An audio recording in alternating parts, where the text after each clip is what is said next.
Menanggapi adanya vaksinasi booster yang merupakan vaksinasi tahap ketiga, Suherman, praktisi pendidikan Sumsel mengatakan, untuk vaksinasi booster ini dapat dilakukan jika vaksinasi tahap 1 dan tahap 2 sudah rampung 100%. Tentunya perlu koordinasi antara Pemprov Sumsel dengan Dinas Pendidikan di kabupaten kota untuk pendataan serta sosialisasi agar dapat lanjut menerima vaksinasi booster. Pemerintah merilis pelaksanaan vaksinasi booster bagi sasaran lansia yang dilaksanakan secara serentak di seluruh kabupaten kota. Sementara sasaran non-lansia dilaksanakan di kabupaten kota yang sudah mencapai cakupan dosis 1 minimal 70% dan cakupan dosis 1 lansia minimal 60%.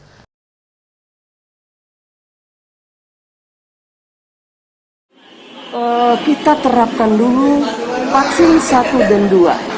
Apabila data itu sampai sudah 90%, ini saya ulang lagi, apabila data tentang pemberian vaksin 1 dan 2 sudah 90%, mungkin nanti untuk lansia juga harus kita lakukan itu. Jadi saya Tim Liputan Sriwijaya TV.